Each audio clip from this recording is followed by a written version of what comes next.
Et donc maintenant, j'ai le plaisir de laisser la parole à Gilles.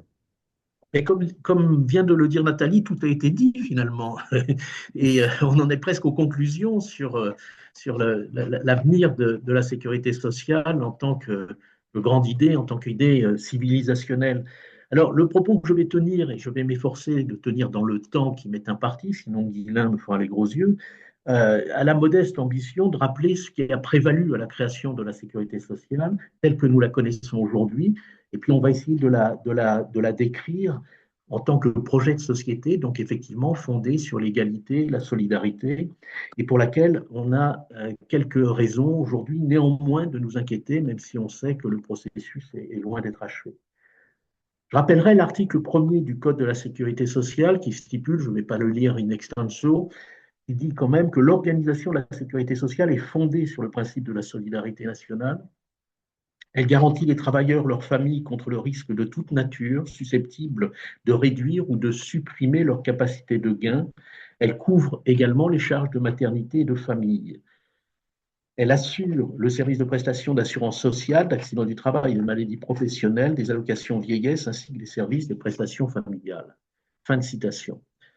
La sécurité sociale en France aujourd'hui, c'est le premier budget humain qui vise à la protection de la naissance à la mort des citoyens, on appellera assurés sociaux et de leurs familles dans la société française aujourd'hui. C'est le principal acteur de la redistribution dans notre pays. Les 5 branches de la sécurité sociale représentent une dépense de l'ordre de 645 milliards d'euros à comparer avec les dépenses de l'État qui sont de l'ordre de 495. Donc on voit par là l'importance des flux financiers qui vont être l'objet de la redistribution qu'assure la sécurité sociale. Pour le père fondateur de la sécurité sociale moderne en France, qui s'appelait Pierre Laroque, la définition de la sécurité sociale est évidemment très large. Pour lui, elle est la garantie donnée à chacun qui disposera en toutes circonstances d'un revenu suffisant pour assurer à lui-même et à sa famille une existence décente. Cette notion de décence est quelque chose de complètement essentiel. Je pense que, en m'adressant à des travailleurs sociaux, c'est une notion qui doit leur dire beaucoup de choses. Mais avant d'en arriver à la situation actuelle, je vous proposerai un bref panorama historique, tant il est vrai que le passé peut éclairer le chemin sur lequel nous continuons d'avancer, et d'ailleurs pourrait nous rendre assez humbles par rapport aux idées selon lesquelles tout cela serait le fruit d'une lutte des classes opportune et de considérations sociales qui nous amènent et qui nous préoccupent aujourd'hui, qui nous animent aujourd'hui. En fait, les choses se sont passées de façon assez curieuse et assez différente de ce qu'on pourrait croire. Alors, il y a plusieurs temps dans l'histoire de la sécurité sociale ou de la protection sociale en général, dont la sécurité sociale va constituer le cœur. Il y a une préhistoire qui va grosso modo de l'Antiquité, mais rassurez-vous, je vous en ferai grâce, jusqu'à la Révolution. Donc c'est l'Ancien Régime en quelque sorte. Il y a, comme en matière de laïcité, un débat fondamental, et d'ailleurs en cela, la laïcité et la sécurité sociale, ou plutôt et la protection sociale, vont toujours aller main dans la main. Donc il y a tout un débat sur la pauvreté, sur les solidarités professionnelles qui va se déployer tout au long du XVIIIe siècle, pour arriver aux premiers efforts de construction de systèmes sociaux au XIXe siècle, puis le XXe siècle, où on va mettre en place des systèmes pour arriver en 1945 à cette sécurité sociale dont on célèbre le 80e anniversaire. Bref, sur la préhistoire, je l'ai dit, mais rappelons que l'homme, la femme, ont depuis la nuit des temps cherché à se protéger alors des risques présentés par leur environnement, qui n'était pas toujours très très favorable, qui était même parfois très hostile, mais aussi contre les autres hommes et puis progressivement contre les risques qu'on qualifiera d'économiques puis de sociaux. Et pour se protéger, le cadre naturel se sont appelés la famille, le clan, la tribu, le village. Et dès l'origine, dès les premiers textes que l'on peut consulter sur ces sujets-là, on se rend compte que deux préoccupations animent essentiellement les individus. C'est de pouvoir faire face aux risques sociaux et professionnels et puis lutter contre la pauvreté.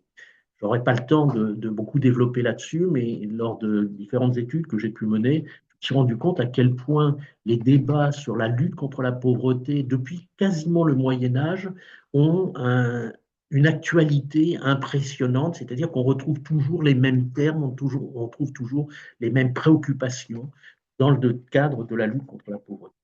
Ceci étant, jusqu'au XVIIIe siècle, euh, jusqu'au XVIIIe siècle, c'est-à-dire sur toute la période de l'Ancien Régime, qui se préoccupait de cela? Ben, essentiellement, on dirait aujourd'hui le privé et non pas le public. C'est rarement le souverain qui va mettre en œuvre des dispositions pour lutter contre la pauvreté ou faire face aux risques sociaux et professionnels. On va accorder ce devoir sous forme littéralement de monopole à l'Église qui a justement ce devoir de charité. Alors il y a quelques traces néanmoins de politique publique qui visent plus d'ailleurs à assurer la tranquillité publique qu'à assurer la protection sociale, puisque vous le savez peut-être, mais l'hôpital des 15-20, qu'on continue de connaître aujourd'hui puisqu'il est spécialisé dans le traitement des problèmes des yeux, a été créé par Saint Louis en 1260 et il avait pour vocation à accueillir des soldats aveugles qui s'étaient chopés de scorbut à l'occasion de leur promenade aux croisades. Le Grand Bureau des pauvres, hein, qui est l'ancêtre de l'assistance publique de Paris, est créé en 1544. Euh, je l'avais évoqué à Guilain lorsqu'on a préparé. J'ai retrouvé des traces d'un premier système d'allocation familiale en 1666. C'est Louis XIV qui est le souverain et qui propose des allocations pour les familles de plus de 10 enfants qui était une monnaie assez courante, mais il y en avait beaucoup qui décédaient, il fallait que les enfants soient vivants. En l'occurrence, ça a vite été abandonné parce qu'il il semblerait qu'il y ait eu beaucoup de fraude, c'est-à-dire qu'on prenait les enfants des autres pour essayer de toucher le pactole. Richelieu crée les Invalides en 1660 et Colbert, l'établissement national des Invalides de la Marine, qui reste aujourd'hui le système d'assurance vieillesse des marins du commerce et des marins pêcheurs, me semble-t-il. C'est créé en 1680. Tout cela sont des actions assez ponctuelles qui ne font pas système, mais qui illustrent le fait que pour le reste, questions de pauvreté sont du domaine du privé, du domaine de la charité bien ordonnée qu'organise justement l'Église catholique en France. Néanmoins, un débat va commencer à poindre, va commencer à naître dans la veille de la Révolution française, sous l'influence bien sûr des Lumières, et avec des intervenants de différentes parties assez intéressantes à citer. On a en 1770 Turgot, ministre de Louis, alors en 70, ça doit être Louis XV, si je ne dis pas de bêtises, qui déclare, et ça c'est intéressant parce qu'on commence à voir poindre quelques notions sur les droits de l'homme en quelque sorte. Turgot qui dit: le soulagement des hommes qui souffrent est le devoir de tous et toutes les autorités se réuniront pour y concourir. Autrement dit, il commence à introduire une responsabilité de ce qu'on pourrait appeler les pouvoirs publics, ici c'est celle du souverain, dans le traitement de la pauvreté, dans la lutte contre la pauvreté. Et c'est une ordonnance de 1777 qui est à l'origine des ateliers de charité et de secours à distribuer dans les hôpitaux. Donc on voit la puissance publique commencer à investir le domaine, non pas en concurrence, mais en complémentarité de la charité chrétienne. À la question de savoir donc si qui de l'État ou des personnes privées doit prendre en charge le traitement de la misère et de la pauvreté, des voix de plus en plus autorisées s'élèvent, puisque on a sous la plume de Montesquieu dès 1748 dans son esprit des lois cette affirmation: l'homme n'est pas pauvre parce qu'il n'a rien, mais parce qu'il ne travaille pas. Puis encore, la liberté n'est autre chose que la sécurité de chaque citoyen et la conscience qu'il en a. Alors, c'est pas parce que Montesquieu dit ça que tout est accompli et que la bascule est déjà faite dans les esprits sur la volonté de lutter contre la pauvreté, qui est un des phénomènes les plus marquants de l'époque. On a un édit de la ville de Nîmes de 1789, donc vous voyez qu'on n'est pas loin d'un point de bascule, mais on est encore dans une situation où les considérations morales sont importantes. 1789, édit de la ville de Nîmes pour abolir la mendicité dans la ville de Nîmes. Et qu'est-ce que nous dit l'édit? Qu'est-ce que nous dit l'édit? Il nous dit, les pauvres sont presque tous des fainéants, nourris de l'oisiveté, dont l'habitude les entraîne à la débauche, au vol, à tous les divers crimes, et souvent de là aux galères et au gibet. On voit par là que le débat est loin d'être épuisé sur cette question de la pauvreté, de ses causes et des moyens d'y remédier. La Révolution française va évidemment se mêler de ce sujet et va finalement faire basculer l'idée selon laquelle le traitement de ces situations qu'on considérera comme sociales relève de la responsabilité de l'État, puis progressivement même du monopole de l'État. Évidemment, c'est la volonté aussi de mettre à distance l'Église catholique liée à la Révolution française de 1789. Jean-Jacques Rousseau lui-même déclarait la patrie, je veux dire, est la mère commune des citoyens, et c'est donc à elle de prendre en charge les questions qui se posent aux citoyens. Les statuts constitutifs du Comité de la mendicité de 1790 affirment, quant à eux, que tout homme a droit à la subsistance. Alors, je me suis permis de faire ce petit détour par cette histoire qui peut paraître bien ancienne pour montrer à quel point quand même il y a une actualité de ces questions qui sont généralement assez bien posées dès cette époque-là. Tout homme a droit à sa subsistance. Et d'ailleurs, il y a un article 21 à la Déclaration des droits de l'homme et du citoyen de 1789 qui avait été rédigé par Robespierre et qui disait la chose suivante. La société doit la subsistance aux citoyens malheureux, soit en leur procurant du travail, soit en assurant les moyens d'exister à ceux qui sont hors d'état de travailler. Alors, ça ne vous aura pas échappé, en réalité, il n'y a que 20 articles dans la Déclaration des droits de l'homme et du citoyen de 1789.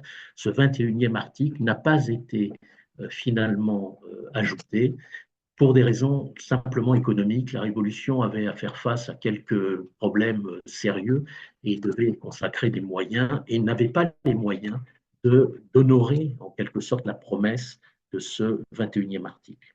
Néanmoins, à partir de ce moment-là, l'assistance est devenue non seulement un devoir, mais un monopole de l'État,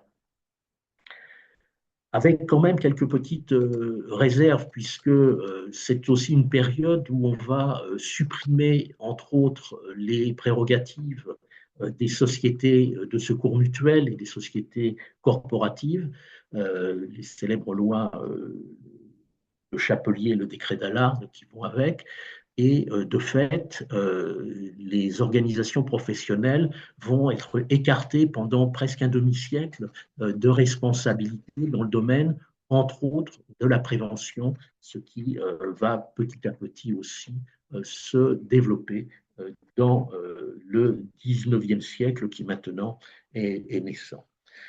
Le 19e siècle, il se caractérise effectivement par la mise en œuvre de mesures qui participent en quelque sorte de la volonté d'une protection plus globale des individus. On va prendre néanmoins plutôt par catégorie. On considère que l'instruction, les lois Ferry en 1880 et suivantes, que l'épargne, que les soins gratuits sont des moyens de lutter contre l'indigence, contre la pauvreté. C'est l'origine de la création, par exemple, des caisses d'épargne sous la Restauration en 1820. Un peu plus tard se recréent d'ailleurs les sociétés de secours mutuels que j'ai évoquées il y a quelques instants, avec l'approbation de l'État et pour poursuivre, toujours dans les créations de ces différents régimes. 1844, ce n'est pas le régime que je préfère, c'est la monarchie de Juillet. Néanmoins, la monarchie de Juillet, c'est elle qui va, en France, créer les premiers systèmes de crèche, d'accueil des jeunes enfants, système d'accueil de jeunes enfants. Évidemment, ce n'est pas tout à fait ce qu'on connaît aujourd'hui, mais c'est des efforts tout à fait remarquables. La Deuxième République relance la réflexion idéologique sous l'impulsion de Proudhon, de Fourier, même de Thiers, et puis évidemment de Victor Hugo, qui déclare que l'ère de l'humanité succède à l'ère de la charité.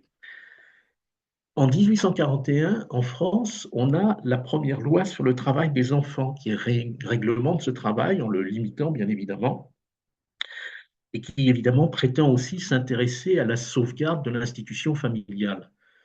La vérité, plus vraisemblablement, est que cette loi a été prise sous l'influence du lobby militaire, puisqu'il s'agissait surtout de préserver la jeunesse, au moins jusqu'à l'âge de la conscription. Donc on voit là que quelques lois dont la générosité nous apparaît évidente sont parfois motivées pour des raisons d'une autre nature. Une première loi en 1850 instaure une première caisse nationale de retraite sous la garantie de l'État, qui est reconnue d'ailleurs un peu plus tard d'utilité publique. Et la prévoyance commence à se déployer.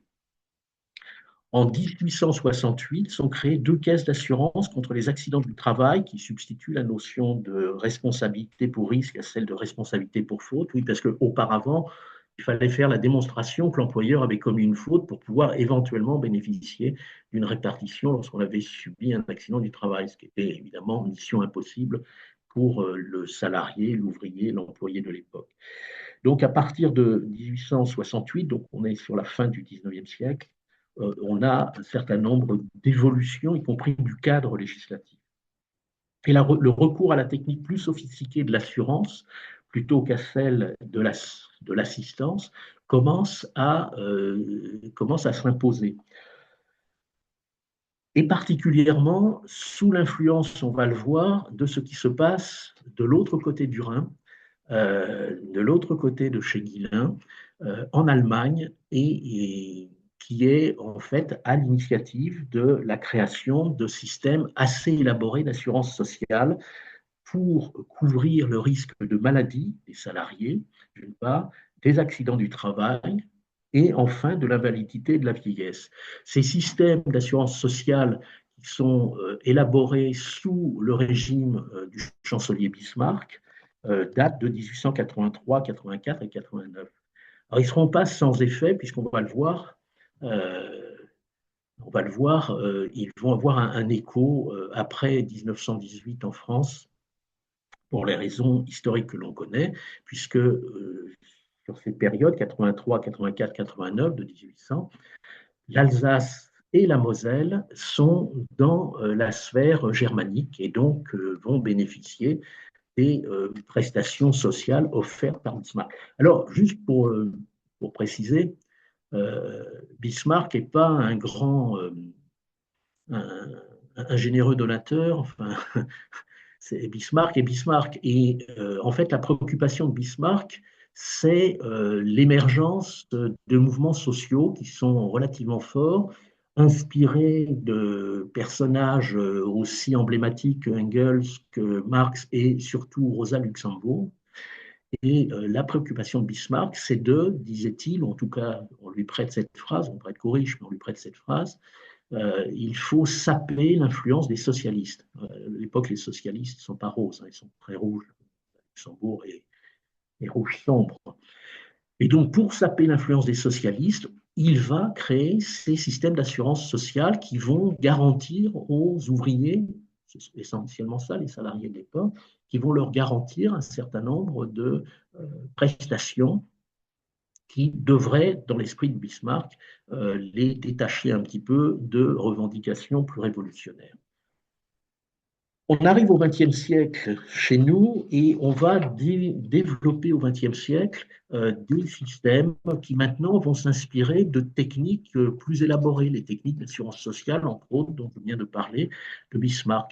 Et en France, le retour dans le giron national des départements d'Alsace et de Moselle aura un effet tout à fait significatif, puisque dès 1919, on va développer une législation sur les accidents du travail et maladies professionnelles qui s'inspire des techniques bismarckiennes. Et faisant l'impasse sur quelques autres tentatives, la première grande loi sur les assurances sociales en France date de 1930. Il a fallu mettre une dizaine d'années quand même avant de l'établir. Cette loi du 30 avril 1930 pose le fondement d'un premier système français d'assurance sociale au bénéfice des salariés du commerce et de l'industrie pour la couverture maladie d'une part, la maternité, la vieillesse, l'invalidité et le décès. Donc on voit par là quelque chose d'assez globalisant, très inspiré des lois des assurances sociales bismarckiennes et qui va donc commencer à irradier.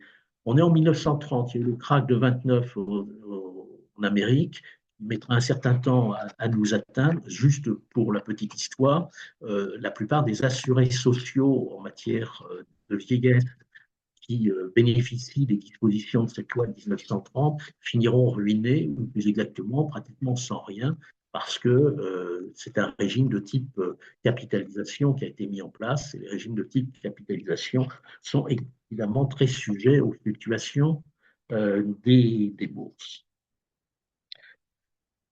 Une autre singularité de l'époque, celle-ci nous met aussi en relation avec l'actualité du moment. On a un pape qui s'appelle Léon XIII et qui développe à travers une encyclique papale, Rerum Novarum, une idéologie plutôt sociale. Vous savez, c'est la, la doctrine sociale de l'Église. Et dans cette idéologie sociale, il l'invite à prendre en compte, alors évidemment tout cela est dicté par certains conservatismes de l'Église catholique, néanmoins, il invite à prendre en compte la situation des familles, familles qui sont en quelque sorte la base de la société traditionnelle et celle qui entoure les diocèses. Et cet appel du pape, à travers l'encyclique Rerum Novarum, va avoir un certain succès auprès d'un patronat social chrétien qu'on va trouver plutôt dans le nord de la France et en Belgique. Et c'est l'origine de la création des caisses de famille, qui vont devenir les caisses de compensation interprofessionnelle et qui vont devenir plus tard les caisses d'allocation familiale, qui, à partir des années 1932, vont devenir institutionnels, vont devenir obligatoires d'ailleurs, à la demande du patronat. Donc on a là un schéma historique assez amusant des caisses d'allocation familiale, dont l'origine peut se retrouver dans cette encyclique papale Rerum Novarum, qui est ensuite une initiative patronale qui, comme toute initiative patronale, évidemment, dans un monde libéral, chacun fait ce qu'il veut, sauf qu'au bout d'un moment, un certain nombre de patrons se rendent compte qu'eux font des efforts pour les familles, le patron d'à côté n'en fait pas, et donc on se tourne vers l'État et on institutionnalise, on rend obligatoire l'adhésion des entreprises aux caisses interprofessionnelles, caisses de compensation interprofessionnelle, qui vont devenir des caisses d'allocation familiale. Caisses d'allocation familiale qui répondent en fait à une législation qui va petit à petit se mettre en place pour donner des avantages justement aux familles. Et cette législation, elle va se traduire dans le Code de la famille qui va être édité, qui va paraître à travers un décret-loi en juillet 1939, le célèbre Code de la famille. Alors 1939, juillet 1939, le président du Conseil qui signe ce décret s'appelle Pierre Laval, ce qui n'est pas forcément très honorable.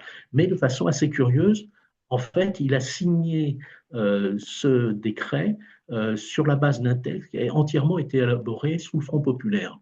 Et il n'a pas fait une retouche à ce qui a été élaboré sous le Front populaire. On voit par là que la dimension familiale est assez curieusement consensuelle.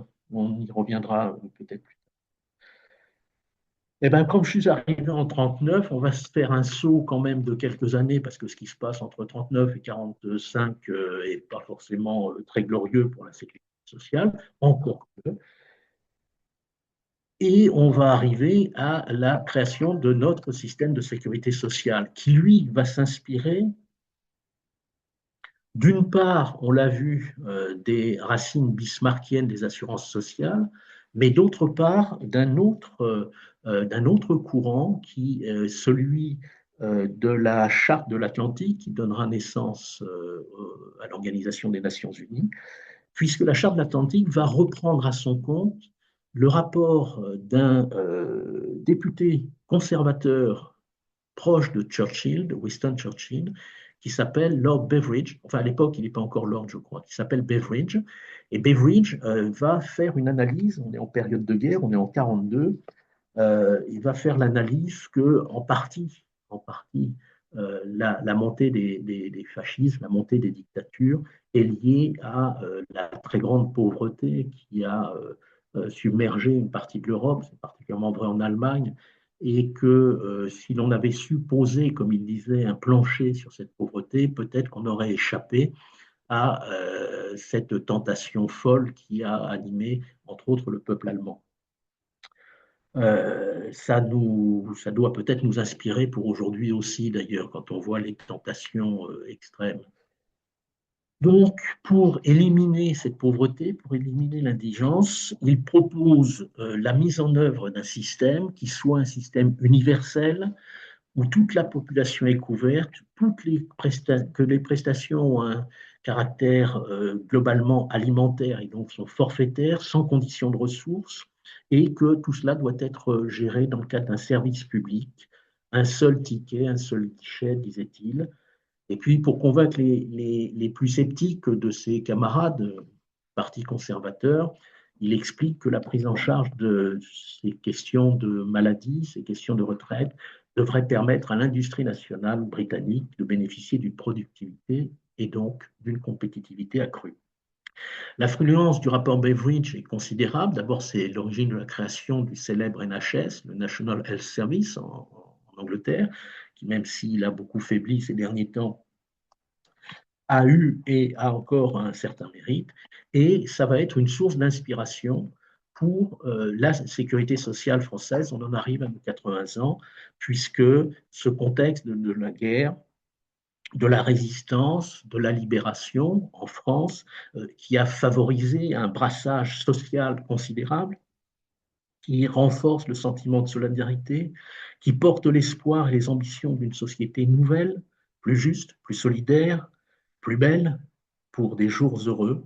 Eh bien, c'est cela qui est à l'origine du plan de 1945, issu du Conseil national de la résistance, qui vise à créer en France un régime général de la sécurité sociale. Et ce régime général, à l'instar de ce que Beveridge avait proposé dans son plan, propose l'unicité de la législation, c'est un regroupement de toutes les formes de protection sociale préexistantes, assurance sociale, accident du travail, allocation familiale, l'unité de gestion, une seule caisse qui doit gérer l'ensemble des prestations, l'universalité des droits, autrement dit, tous les citoyens français sont bénéficiaires de la même façon de l'ensemble de ces prestations. C'est la généralisation à l'ensemble de la population. Et à cela se rajoute une dimension qui nous a un peu échappé depuis et qui paraissait complètement essentielle à ce moment-là, c'est que on va faire gérer les caisses de sécurité sociale par des conseils d'administration élus par le peuple. C'est la démocratie sociale, complément de la démocratie politique. Et ça va fonctionner pendant un certain temps, avec néanmoins, on va le voir, quelques réserves. Tout cela, tout cela est mis en œuvre à travers une célèbre ordonnance du 4 octobre 1945 qui porte l'organisation générale de la sécurité sociale et une autre du 19 qui institue 9 octobre qui institue les couvertures maladie, maternité, invalidité, pardon, décès, vieillesse. Donc, vous voyez, un panorama complet et complété justement par une loi de mai 1946 qui généralise la sécurité sociale et intègre un peu plus tard le régime des prestations familiales.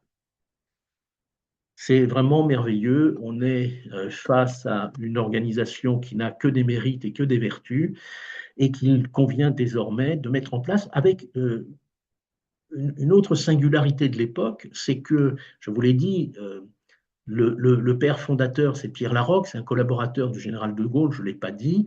Le ministre qui va, ministère du Travail, avoir la responsabilité de cette mise en œuvre, c'est Croizat, qui est un ministre communiste. Donc on voit là encore une unité, une union nationale sur ce sujet qui évidemment emporte tous les enthousiasmes.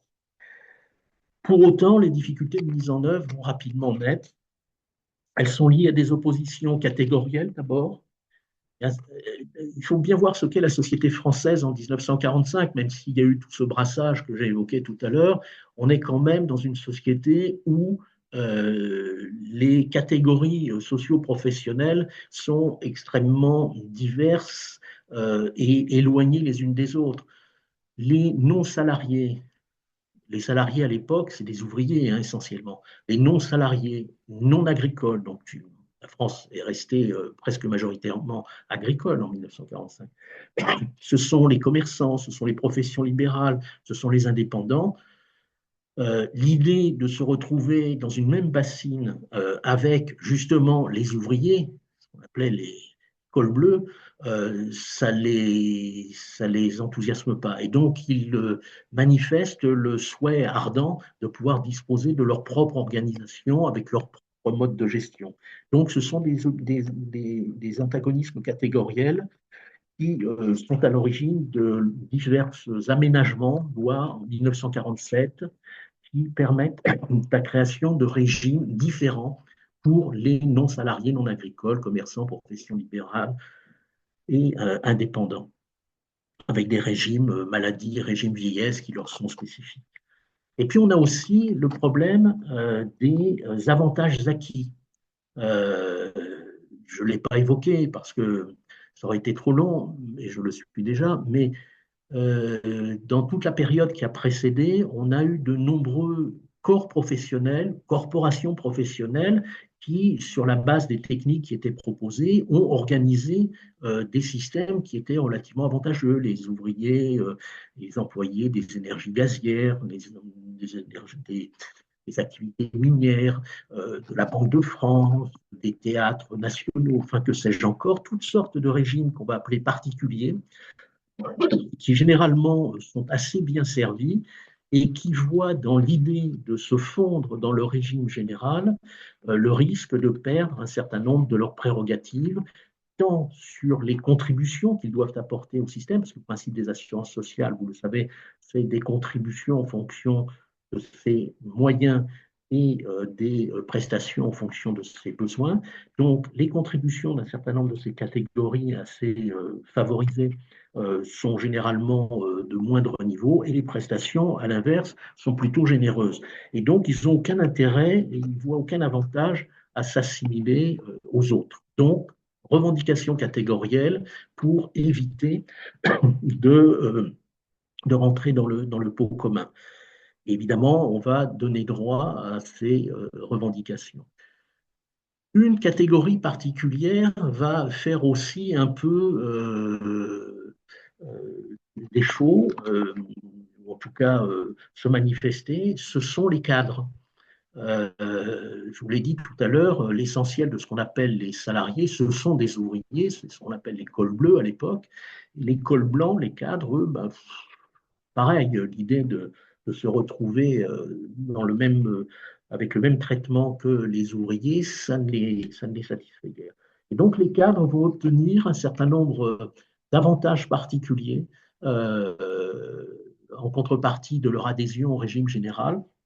Et ça se traduira dans le domaine de l'assurance vieillesse avec le plafonnement des cotisations vieillesse pour les cadres, leur permettant de développer des systèmes particuliers complémentaires du système général. Et c'est l'origine de la création des systèmes complémentaires d'assurance vieillesse qu'on connaît bien aujourd'hui sous le nom de AGIRC, puis Arco, puisque les autres salariés en ont bénéficié plus tard. Le principe de la caisse unique qui avait été posé par la généralisation de la sécurité sociale est aussi battu en brèche pour la raison que les caisses d'allocation familiale, elles existent déjà, elles sont implantées un peu partout sur le territoire, elles se sont implantées sur les bassins d'emploi généralement, parce que c'est là où les employeurs ont eu l'initiative de créer ces caisses. Moi, j'ai connu la situation où, dans le département du Nord, il y avait 9 caisses d'allocation familiale. Il n'y en a plus qu'une seule, c'est la caisse d'allocation familiale qui est, le siège est à Lille. Mais à l'époque, il y en avait une à Armentières, il y en avait une à Roubaix, il y en avait une à Valenciennes, etc. Pardon. Les caisses d'allocation familiale s'étaient créées sur les bassins d'emploi.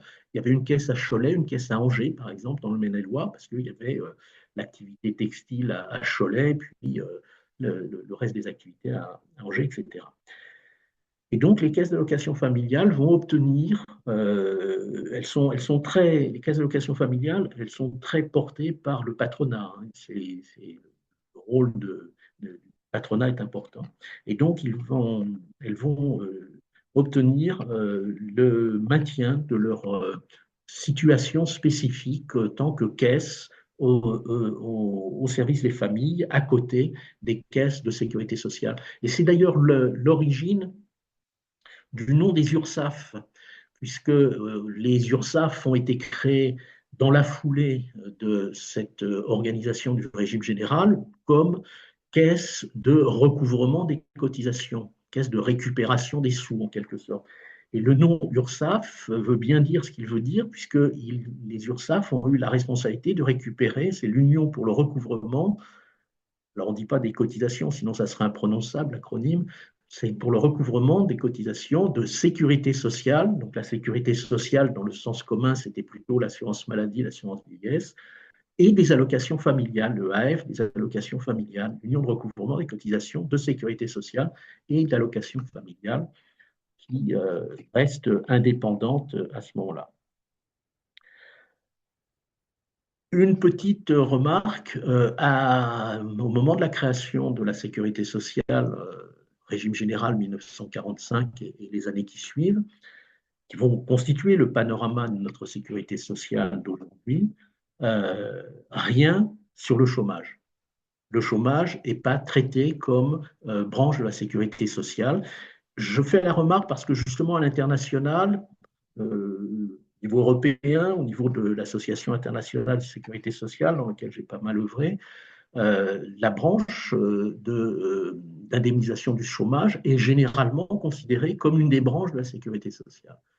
En France, non. Alors la raison, elle est plutôt simple, c'est qu'en 1945, mine de rien, il n'y a pas de chômage. C'est quelque chose, comme dirait l'autre, qui est extrêmement marginal, qui est extrêmement résiduel. Il y a tout à reconstruire, on manque de main-d'œuvre, donc le problème du chômage ne se pose pas. Et donc, on va laisser en fait les partenaires sociaux créer, mais assez tardivement, ça date de 1958, à travers des accords patronats syndicaux, les caisses d'ACEDIC, puis d'UNEDIC, qui vont devenir progressivement Pôle emploi, etc. Si on regarde maintenant ce qui s'est passé depuis 1945, on se rend compte que l'ambition de généralisation à toute la population, elle a fini par se concrétiser, mais très tardivement. Dans le domaine de l'assurance maladie, il faut attendre l'an 2000, donc vous voyez 45-2000, pour que, à travers la CMU, la couverture maladie universelle, on ait effectivement une couverture intégrale de la population en matière d'assurance maladie. Quant aux différentes réformes des systèmes de retraite, elles avaient toutes plus ou moins vocation aussi à essayer d'harmoniser la gestion des systèmes de retraite. D'ailleurs, un certain nombre d'organisations de retraite ont disparu. C'est le cas des travailleurs indépendants et commerçants, professions libérales que j'évoquais tout à l'heure, les non-noms. En revanche, on a toujours une organisation spécifique pour les agriculteurs à travers la mutualité sociale agricole que je n'ai pas évoquée tout à l'heure, mais qui est demeurée, même après 1945, une spécificité du monde agricole. Indépendamment donc comment dire, de l'évolution des organisations, évidemment, la période qui va se développer de la deuxième moitié du XXe siècle jusqu'à aujourd'hui, elle se caractérise par des changements radicaux de la société qui ont confronté notre organisation de la sécurité sociale à des défis qu'elle n'avait pas forcément en magasin au moment où elle a été créée. Une croissance économique extrêmement forte pendant la période des 30 Glorieuses. Alors, c'est une période faste, mais problématique, puisque on n'a pas forcément eu, je dirais, l'intelligence collective sur cette période extrêmement favorable de constituer les réserves utiles pour les plus mauvais jours. On a eu un comportement de cigale et non pas de fourmis, ce qui fait que, effectivement, dans les systèmes, par exemple, de retraite, on a, contrairement à ce qui s'est fait dans certains pays, comme dans les pays du nord de l'Europe, la Suède particulièrement, qui ont su assez bien prévoir des lendemains un peu plus compliqués en matière de démographie. En France, on a dépensé tout ce qu'on avait et on s'est retrouvé assez mal loti lorsque les 30 glorieuses se sont terminées et que les populations issues du baby-boom ont commencé à rentrer dans la période de cessation d'activité. Autre bouleversement radical, c'est le passage du rural à l'urbain ou au citadin, évidemment, l'évolution du salariat, le vieillissement de la population, la place des femmes dans la société, le progrès médical considérable. J'enseignais pendant un moment la protection sociale à l'université et je me plaisais à dire, je pense que ça doit être encore vrai aujourd'hui et plus encore, que à l'instant où je vous parle, il y a probablement plus de chercheurs en fonction devant leurs éprouvettes et surtout leurs ordinateurs, etc., que depuis l'origine des temps. À l'instant T, il y a plus de chercheurs qu'il y en a eu depuis la nuit des temps. Donc, ça veut dire que la recherche scientifique, médicale, elle est extrêmement développée avec des coûts qui sont évidemment de plus en plus prohibitifs. On s'en est rendu compte au moment de la pandémie. La sécurité sociale est devenue donc une impressionnante machine à redistribuer, à la fois de façon horizontale, des mieux lotis aux moins favorisés, et verticale, des bien portants aux malades, des actifs vers les inactifs. Les prestations, les protections complémentaires se sont développées pendant la même période. J'ai parlé de la GIRC, l'ARCO. Le régime de chômage a aussi pris une place tout à fait considérable. Sur les différentes réformes des régimes enfin des systèmes de retraite qui se sont succédés, à peu près une réforme des retraites tous les 2 ans depuis 20 ans ou 25 ans, je voudrais en signaler deux qui sont, à mes yeux, extrêmement importantes et qui pourraient vous surprendre parce qu'elles n'ont rien à voir avec l'actualité du moment et les crispations du moment. C'est les réformes qui sont liées à la loi qu'on appelle loi Juppé de 1995 et qui a été suivie en 2005 par une loi organique qui réforme la gouvernance de la sécurité sociale en confiant au Parlement, à travers ce qu'on appelle le PLFSS, vous connaissez tout cela, le projet de loi de financement de la sécurité sociale, donc en confiant au Parlement le soin de décider de l'évolution des dépenses et des recettes des différents régimes. Eh bien, à partir de ce moment-là, la démocratie sociale avait vécu. Il n'y a plus de démocratie sociale, puisque c'est la démocratie politique, vis-à-vis de laquelle je n'ai que de l'admiration, hein, qui a décidé de prendre la main sur le sort de la sécurité sociale, mais c'est quelque chose qui est radicalement différent de ce qu'on a connu en 1945 et à venir. Alors pour conclure mon propos, j'aurais tendance à dire que désormais, on a un peu tendance à dire qu'il n'y a plus grand-chose qui va, que la santé est en perdition, que les retraites sont plus qu'elles étaient, c'est vrai, je peux vous le dire, puisque je suis retraité, que la politique familiale ne garantit plus un taux de natalité satisfaisant, c'est une grande surprise, mais c'est vrai, et que la pauvreté continue de progresser, alors même qu'on y consacre, comme dirait un président, un fric de, je ne sais plus ce qu'il disait, un fric de fou, quelque chose comme ça. Et si on se contente de considérer, quel qu'en fut l'histoire, que je me suis permis d'un peu démythifier, que les acquis sociaux par notre protection sociale constituent un patrimoine essentiel pour notre société, qui permettent justement de faire société, on doit avoir un petit peu d'inquiétude, ou en tout cas se mobiliser, rester extrêmement attentif. Comme toute utopie, parce que c'en est une, on regarde ce qui existe à la surface du globe, il faut être plutôt heureux et fier de ce que nous avons. Et il faut faire en sorte que ce qui a été mis en place ne soit pas altéré par des forces contraires. Et les forces contraires, elles sont nombreuses, on les entend et on les voit à l'œuvre quotidiennement, inspirées soit par des idéologies néolibérales, d'extrême droite, qui ne sont pas les nôtres, parfois même par quelques idiots utiles du toujours plus et beaucoup plus parfois qui sont plutôt à gauche et qui ont tendance à mettre à bas l'édifice, sachant que quand on veut tuer son chien, évidemment, on l'accuse d'avoir la rage. Et dans une société où, à force de se gaver de Netflix, de réseaux sociaux, beaucoup se croient aux États-Unis d'ailleurs, l'idée d'offrir aux entreprises privées, commerciales, les secteurs les plus profitables de notre protection sociale est toujours une menace. Les assurances pour les assurés les plus solvables, les retraites les plus complémentaires, les soins les plus attractifs, tout cela est menacé, alors qu'aujourd'hui, notre système reste un système relativement de bonne qualité, même si on le critique.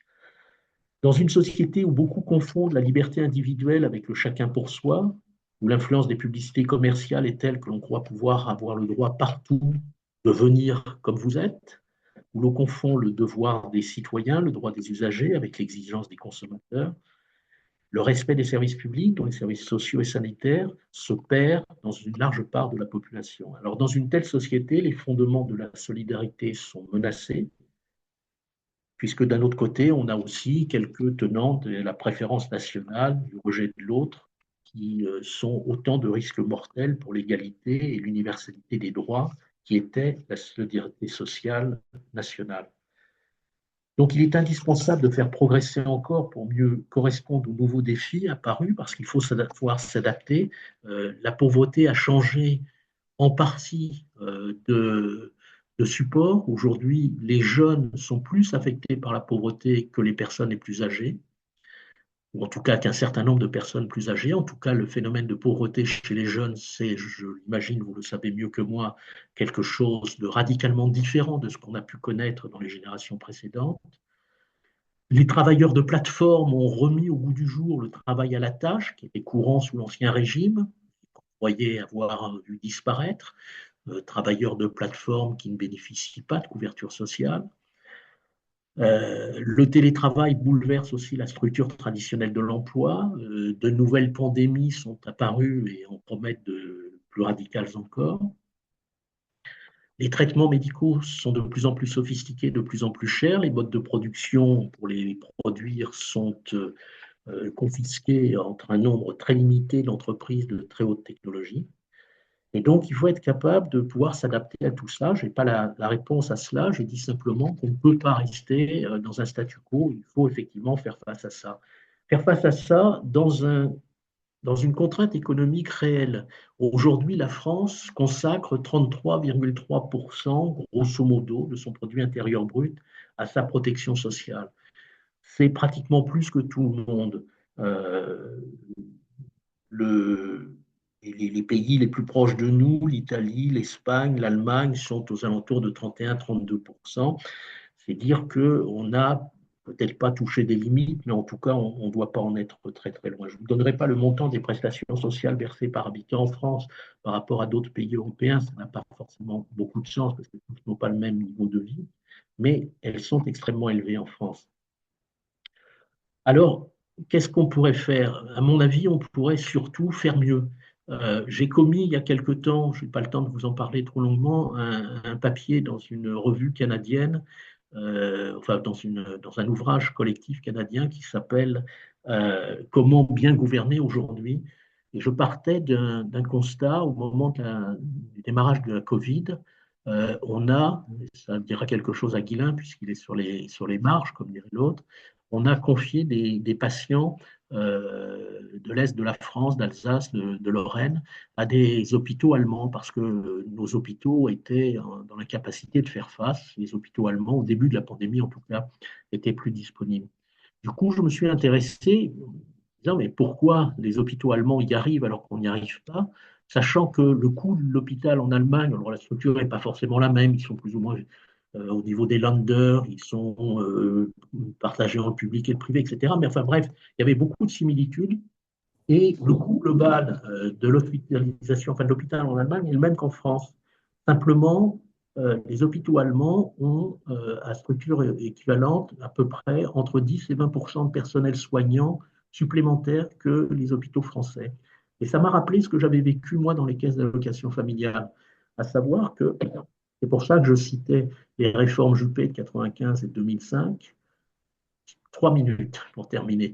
Euh, je, je citais ces réformes parce qu'à partir de ce moment-là, on a confondu les organisations de sécurité sociale avec des entreprises du secteur privé on nous a de plus en plus contraints à justifier de nos activités. Alors, on a commencé à faire du contrôle de gestion, puis on a fait de l'audit, puis on a fait du contrôle qualité, puis on a fait de la certification, et puis on a fait, enfin, toutes sortes de choses. J'étais directeur de CAF à cette époque-là.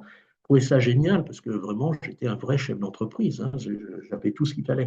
Et j'ai fait comme tout le monde, c'est-à-dire que pour remplir ces nouvelles missions, qui étaient des missions à valeur ajoutée, hein, j'ai retiré les meilleurs de mes collaborateurs, les meilleurs effectifs, les plus compétents, ceux qui étaient le plus adaptables, pour faire du contrôle de gestion, de l'audit, du contrôle qualité, etc., etc. Le contrôle financier, j'en passe, et des meilleurs. Et progressivement, on a retiré de nos lignes de production nos meilleurs agents pour pouvoir justifier ce qu'on faisait et de plus en plus justifier ce qu'on n'arrivait pas à faire, puisque justement, on avait moins de monde pour le faire, puisqu'il y avait aussi des pressions sur les effectifs. Eh bien, je me suis rendu compte, en faisant cette analyse sur les hôpitaux, qu'on avait eu le même phénomène dans les services publics. Et plus j'en discute avec d'autres collègues d'autres services publics, c'était partout pareil. Sous la pression des corps de contrôle, sous la pression des cours de compte, de la Cour des comptes, sous la pression des cabinets d'audit multiples et variés qui nous sont tombés sur le rable, on a passé une énergie folle et on continue de développer une énergie folle pour justifier de plus en plus ce qu'on n'arrive pas à faire. On passe plus de temps à justifier ce qu'on n'arrive pas à faire qu'à essayer de le faire. Et si on était capable de se débarrasser de cette pression-là, alors c'est des activités qui sont très honorables, hein, faire de l'audit, de la justification, mais si on arrivait à alléger les choses, on gagnerait facilement 10 à 20 de notre capacité de production qu'on pourrait remettre à disposition du public. Et ça permettrait aussi de redonner au service public de la sécurité sociale, de la protection sociale, une qualité et une reconnaissance qui ferait grand bien dans cette période où il nous faut trouver des marges pour pouvoir faire face aux nouveaux défis. Et donc, poser sur la société comme un plancher pour éviter sa paupérisation, voire sa désagrégation, notre protection sociale qui reste le véritable ciment de la société démocratique moderne, eh bien, il nous faut la préserver, sachant que notre sécurité sociale, généralisée à la moitié, à la mi-parcours du XXe siècle, et la démocratie ont fait chemin ensemble, et dans cette acception, elles sont de réelles créations du XXe siècle occidental et, comme le disait Nathalie tout à l'heure, un authentique progrès de civilisation. Nathalie?